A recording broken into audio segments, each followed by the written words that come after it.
Assalamualaikum warahmatullahi wabarakatuh. Kembali lagi bersama gua Rizky Hijau. Jadi di video kali ini kita bakalan bikin tutorial ya. Dan kebetulan kan Mang Ijo udah lama nggak bikin video tentang tutorial. Jadi di sini ada Yamaha YZ yang masih wangi ya, masih wangi namanya di sosial media, benar-benar lagi booming. Dan kebetulan motor ini tuh untuk bagian pengeremannya depannya kurang pakem. Jadi kita bakalan bikin tutorial tentang nyerpis kaliper depan ya guys. Jadi untuk nyerpis kaliper depan itu menurut Mang Ijo semua motor sama ya, cuman perbedaannya hanya kunci-kuncinya dan bentuk kalipernya aja. Jadi kalau untuk kaliper Yamaha YZ 125 ini yang depannya itu modelnya seperti ini ya, dua piston sama kayak motor Yamaha WR 155, sama dengan KLX, sama dengan Cerep, dua piston ya. Dan untuk bagian diameter piringannya juga sama untuk kayak trail lain lah. Jadi untuk servis kaliper itu yang dibutuhin itu kuncinya, kalau untuk Yamaha YZ itu kunci 10. Di sini ada obeng buat buka tutup baut yang as kampasnya dan bagian kunci L3. Nggak begitu banyak ya. Jadi ini kita bikin tutorial tentang nyerpis kaliper rem depan YZ. Nanti kita bakalan test ride ya. Yang test ride bukan Mang Ijo ya. Jadi orangnya atau Mas Wi lah yang test ride biar bisa stopi untuk pengeremannya enak apa enggak. Karena kebetulan pengereman ini rada-rada kurang enak, rada-rada kurang magel. Jadi kalau untuk pengereman magel atau kurang pakem itu bisa jadi bracket kalipernya kering. Jadi ini kita bersihin dan kita cuci ulang.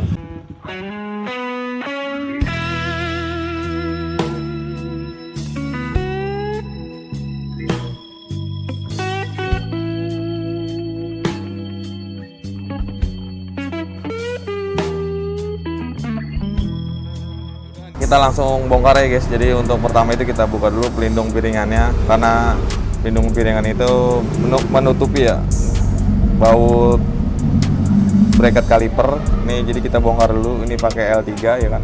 Jadi kalau untuk Yamaha YZ itu setahu Mang Ijo itu untuk pelindung piringan ini tuh nggak dapat ya kalau dari bawaan pabrik. Ini produk dari Ross ya. Ini penampilannya, ini manfaat itu biar motor kelihatan lebih cakep dan juga melindungi piringan biar nggak kena batu ataupun kena bentur-benturan keras lah. Jadi ini manfaat itu kalau dipakai buat trabes sebenarnya sih. Tapi kalau untuk supermoto masih aman ya, karena kan kalau di jalur itu kan banyak jalur-jalur ngerel apalah atau batu-batu kita main kali, itu bikin piringan itu bisa bengkok juga. Jadi ini manfaatnya buat melindungi ya kan. Setelah udah kita langsung bongkar untuk bracket kalipernya kan. Sebelum kita bongkar bracket kaliper ini, alangkah baiknya kita copotin dulu. Ini pakai obeng min ya kan, ini pelindung baut as ya kan, kita kendorin dulu. Jadi kalau misalkan baut ini udah dicopot terus ini belum dikendorin, saat di bawah itu susah. Jadi lebih baik kita kendorin dulu kan, baru kita copot bagian ini. Ini pakai kunci 10 ya. Jadi setiap motor itu cara kerjanya sama semua dan cuman perbedaan kunci-kuncinya aja ya kan. Ini kita copot untuk bagian baut kalipernya. Penampilannya seperti ini ya, kaliper YZ 125. Dan di sini ada baut. Nah, manfaat baut itu ini buat pegangan kampasnya. Nah, untuk tutupnya yang tadi, ini nggak semua motor ada ya. Jadi untuk tutupnya ini tuh buat melindungi baut itu biar nggak kotor ataupun dratnya nggak banyak kotoran. Nah, jadi saat kalau misalkan tutup ini nggak ada, nanti drat-drat yang di bagian dalam itu kotor dan bikin bau slack juga guys. Kita coba bongkar ya kan. Bongkar ini pakai kunci L5. Setiap motor beda-beda, ada yang pakai kunci L, ada yang pakai baut 8 ya. Kalau untuk CRF 150 pakai baut 8. Ini kotor banget, nanti kita bakal bersihin. Jadi manfaatnya dibersihin itu biar pergerakan kampas itu lancar. Kita buka dulu kampasnya. Untuk kampasnya masih bisa dibilang tebal ya. Masih 60 atau 70% lah, masih aman dipakainya. Nanti kita bakal cuci pakai sabun. Dan untuk bagian bracket kaliper ya, nah yang bikin rem magel itu sama pengereman yang kurang enak bisa jadi ini nih bracket kalipernya kering. Ini minta diservis, kita bongkar coba ya. Bener sekali guys, ini kering banget. Kita bakalan servis. Pengeremannya itu lebih enak dan lebih pakem. Dan untuk bagian piringannya masih aman ya, nggak kemakan. Jadi kalau misalkan kemakan itu piringan kalau diraba begini dia nggak rata, ada gelombang kayak kita megang piring lah. Ini benar rata ya, kayak kita ngelus-ngelus kaca. Ini langsung kita cuci aja untuk bagian kampasnya, dan untuk bagian ini kita bersihin pakai bensin dan kita gemukin ulang. Jadi untuk kampasnya udah kita bersihin ya, ini udah dikasih sabun. Jadi mama nggak divideoin, sengaja di belakang. Ini penampilan saat udah dibersihin ya. Jadi ngebersihinnya gampang ya, pakai sabun Sunlight atau Rinso pun bisa disikatin lah, biar debu-debunya apalagi yang di sela-sela sininya tuh harus bersih guys. Ini udah bersih, kita taruh dulu. Dan untuk bagian bracketnya ini nih yang harus bener-bener dibersihin ya. Banyak motor-motor customer atau motor yang Mang Ijo pegang itu bagian sininya tuh udah pada karat guys, udah pada karat. Jadi diamplasin dulu baru digemukin ulang. Dan kebetulan motor ini kayaknya motor perawatan ya, jadi kalau motor perawatan itu nggak terlalu kotor ya. Ini cuman bagian daki-daki doang, ini bisa dibersihin pakai lap bensin ya kan. Nah untuk ngebersihin dan dilapin bensin itu di bagian sila ini tuh jangan sampai kena bensin guys, nanti melar.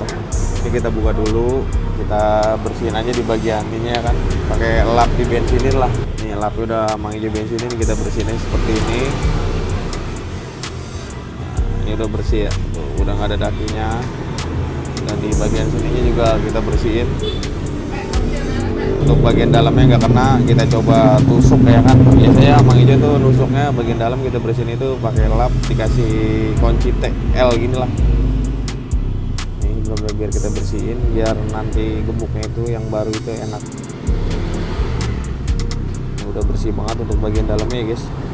Jadi jangan sampai ketinggalan kotorannya, biar gerak main itu bebas deh, enak. Udah, kita lanjut pasang lagi bagian sealnya kan. Untuk bagian seal ini masih bersih ya, kita pasang. Ini bagian as ini juga kita bersihin ya, biar stempet barunya itu awet. Untuk stempetnya sih Mang Ijo pakai stempet yang harga yang 60-an lah. Stempetnya jangan yang di bawah 50 ya, jadi kalau udah kering itu dia keras. Untuk bagian pistonnya kita puter. Nah kalau puter gini nggak bakal lecet guys, kan banyak debu-debunya, banyak bekas-bekas kotoran, kita lap biar seal dalam itu awet kalau gerak mainnya. Kebanyakan orang misalkan ganti kampas rem itu main ke dalamin aja tapi nggak dibersihin, itu bikin seal dalam itu gampang rusak. Jadi kita bersihin dulu ya guys, bersihnya gampang kayak gini, dilap-lap aja. Jadi kalau misalkan yang udah lama motor nggak diurus, jarang dicuci, biasanya ini kotor banget. Dilap begini nggak bakal bisa, harus disikatin pakai sikat kawat. Dan untuk si pistonnya sendiri itu nggak bakal baret guys, kan orang pasti takut karena baret ya, tapi kebetulan kalau ini sih nggak bakal baret. Dan di pencet tang ini juga dia nggak akan baret, karena bahannya itu nggak gampang baret. Emang udah didesain buat tahan baret, karena kan dia posisinya di luar, pasti kena kotoran seperti ini. Udah, kita masukin dikit ya kan, biar masukin kampasnya gampang ke piringan. Tidak penampilannya, jadi nggak kita tekan banget karena kan kampasnya nggak baru. Kalau kampas baru kita tekan banget, kalau posisi daging kampasnya masih pada tebel. Nah untuk bagian ininya udah aman, nggak ada yang kotor ya. Kita lanjut proses ngelumasin ya kan. Ngelumasin itu Mang Ijo pakai gemuk yang seperti inilah. Ini harganya murah, cuma 60 ribuan lah, di bengkel mobil juga ada. Coba kita lumasin. Nah untuk lumasinnya sendiri itu jangan terlalu banyak ya, jangan terlalu banyak. Nanti kalau kebanyakan itu jadi kurang maksimal ya mainnya. Nah bagian sini kita masukin dikit, set. Nah di bagian sini juga kita masukin. Untuk bracket kaliper itu macam-macam ya, ada yang AC dua-duanya nempel, ada yang satu nempel ke kaliper, ada yang dua-duanya nempel gitu. Tapi untuk cara kerjanya sama aja sih, dia bikin ruang gerak kaliper itu saat dipencet itu dia main. Nah kalau misalkan dipencet rem dia nggak main, pasti remnya magel. Nah manfaatnya bracketnya itu begitu guys. Kalian mau misalkan mau nyervis di rumah sendiri juga pasti bisa, karena modalnya cuma gemuk, kunci-kunci ya sama, dibersihin. Dia manfaat itu main gini guys tuh, kalau habis digemukin dia enak mainnya, lancar. Jadi kalau misalkan direm, kalau direm kan posisinya pasti ntar begini nih. Ini misalkan ibaratnya nih piringan nih, terus direm dia posisi mainnya begini nih, terus kalipernya maju terus. Nah ibaratnya main kayak gini guys. Jadi kalau misal di mainin itu kaliper dia bracketnya mundur begini nih, kalipernya keluar, terus misalnya yang maju neken bagian piringan, ntar kalau misalnya dilepas rem dibalik lagi. Jadi kalau misalkan ini nggak main, itu pengereman nggak akan pakem, karena cara kerjanya ada yang nggak main lah gitu. Nah, manfaatnya dilumasin di servis seperti ini tuh kalau udah ganti kampas rem tuh penting banget. Jadi kebanyakan orang ganti kampas rem, ininya nggak dilumasin, bracketnya di remnya habis diganti kampas kurang pakem atau magel pasti. Banyak kan kayak gitu. Kalau misalkan yang ngalamin, komen aja guys. Untuk bagian sininya kita bersihin juga buat ruang gerak si kampas ini enak main. Udah bersih, emang warnanya seperti ini ya. Udah bersih, kita langsung pasang untuk bagian kampasnya. Cara masang kampasnya gampang ya. Di sini ada bagian kakinya, dia nempel ke bagian sini. Dia ada rumahnya dudukannya. Kita pasang dulu satu, ya kan? Habis itu kita pasang lagi yang bagian dalamnya. Kita kencengin dah. So kenceng aja, nanti kencenginnya pas posisinya ditempel, biar kencengnya itu maksimal ya kan. Jadi kita langsung proses pemasangan kaliper ya kan ke motor. Ini dia penampilannya. Pasang bautnya dulu bagian atas. Di kuncinya bebas ya, mau pakai kunci sok, pakai kunci T, apa kunci kayak Mang Ijo. Ini kunci spesialis Mang Ijo nih kalau bongkar motor. Simple, kecil ya kan, tapi manfaatnya banyak. Kita kencengin.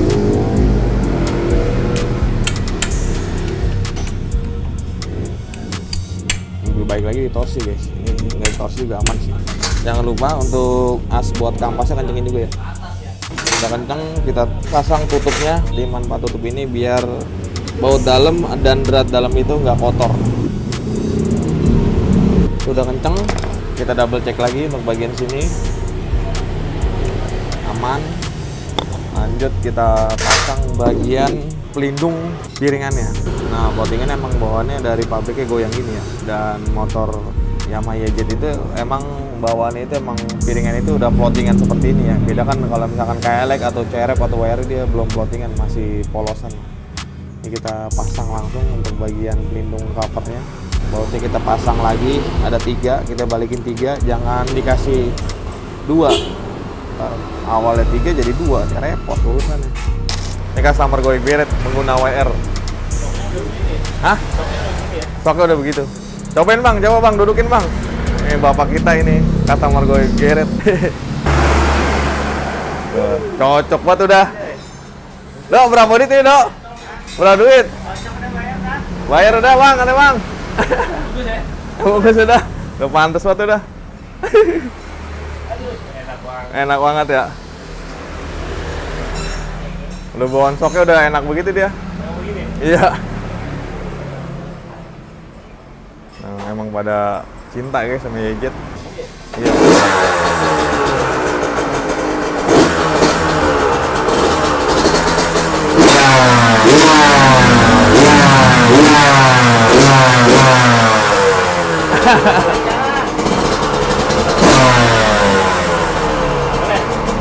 Boleh dong? Oh, langsung cobain. Hah?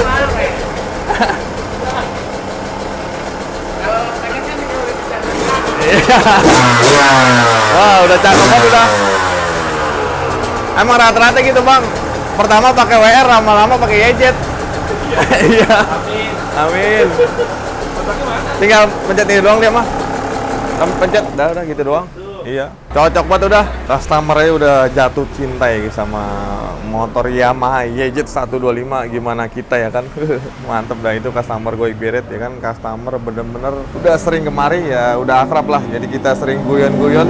Tinggal coba di test ride ya untuk pengeremannya, habis di servis pakem apa enggak ya kan. Jadi kalian semua misalkan mau nyervis pengereman bisa di rumah sendiri juga bisa ya. Yang penting ada kunci dan ada niat ya. Mudah-mudahan videonya bermanfaat buat kalian semua yang suka bongkar motor atau bikin modifikasi. Coba bang, stopin bisa gak bang? Aduh bang. Masa? Bisa jadi gak bisa beli gua. Lu bukan bisa stopi? Jangan bilang-bilang lah. Aduh. Wah, sebenarnya yang bisa stopi itu freestyle Mas Wicak dan Bang Aldo. Ya jadi nggak bisa di test ride dah untuk stopi-stopinya. Karena Bang Wicak nggak pede ya kan pakai motor Yamaha YZ125, ngeri-ngeri sedap ya kan. Kalau Bang Aldo tangannya masih belum stabil nahan buat stangnya. Mungkin videonya sampai sini aja, mudah-mudahan bermanfaat buat kalian semua tentang motor Yamaha YZ tutorial cara nyervis sekali per depan. Jadi kalau untuk ganti kampas rem juga cara kerjanya sama seperti itu. Namun tadi kampas remnya dicek masih 60 atau 70% lah, masih bisa dibilang masih tebel. Emang bawaan kampasnya juga nggak terlalu tebel kayak kampas-kampas Honda CRF atau Kawasaki KLX 150. Komen aja di kolom komentar tentang apa enggak Mang Ijo bikin video tentang tutorial seperti ini lagi. Nanti kalau misalkan seneng, kita bakalan bikin video-video tentang tutorial ya. Mohon maaf bila pengerjaannya itu kurang rapih atau kurang bagus lah. Jadi tulis aja di kolom komentar, kita sama-sama belajar. Jadi kalau misalkan kurang rapi atau kurang bagus atau kurang bener, nanti Mang Ijo bakal memperbaiki lagi biar bikin konten-konten yang bermanfaat buat kalian semua. Pokoknya video sampai sini aja, jangan lupa like, komen, dan subscribe. Jangan lupa mampir ke channel Facebook Mang Ijo. Kebetulan Mang Ijo sendiri itu bikin Facebook ya kan, namanya Rizky Ijo. Jangan lupa follow guys, mantap.